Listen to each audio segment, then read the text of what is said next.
இன்றே டவுன்லோட் செய்து உங்கள் ஃபேவரட் ஷோக்களை என்ஜாய் பண்ணுங்க. இப்போ உன்னோட மனசுல நீ எவ்வளவு வலியும் வேதனையும் அனுபவிச்சுக்கிட்டு இருக்கன்னு என்னால புரிஞ்சுக்க முடியுது லக்ஷ்மி. ஆனா உனக்கு இந்த மாதிரி அநியாயம் நடந்ததுல எனக்கும் ஒரு பங்கு இருக்குமா?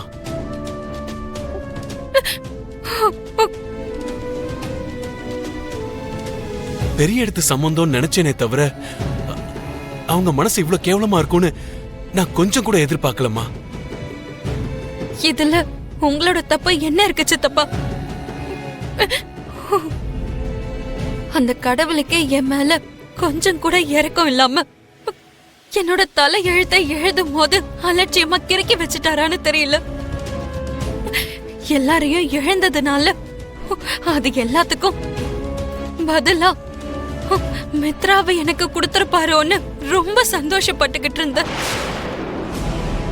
ஆனா அவர் மனசுல எனக்கு இடங்கிறதே இல்லாம பண்ணிட்டாரு.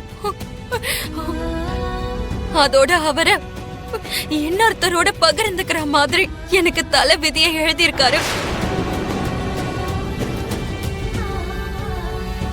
அந்த தலை எழுத்தை ஏத்துக்க முடியாம என் புருஷனை இன்னொருத்தரோட பகிர்ந்துக்க முடியாம எனக்கு எந்த ஒரு இடமும் இல்லாத அந்த வீட்டுல இருக்கவும் முடியாம இங்க கிளம்பி வந்துட்டேன் சித்தப்பா.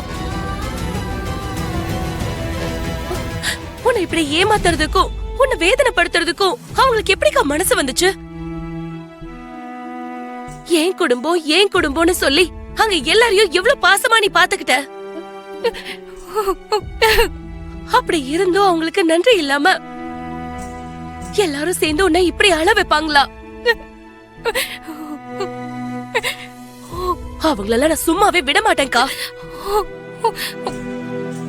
என் தலை விதி இவ்வளவுதான்னு நானே விட்டு தள்ளிட்டேன். நீயும் இதோட விட்டுற ஜானு.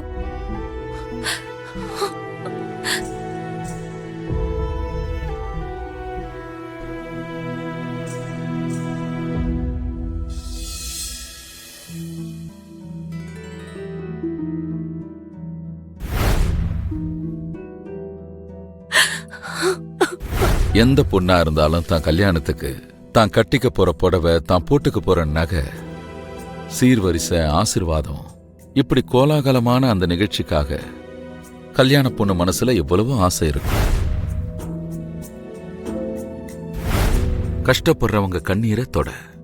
அதுக்காக நீ கஷ்டத்துல மாட்டிக்க கூடாது.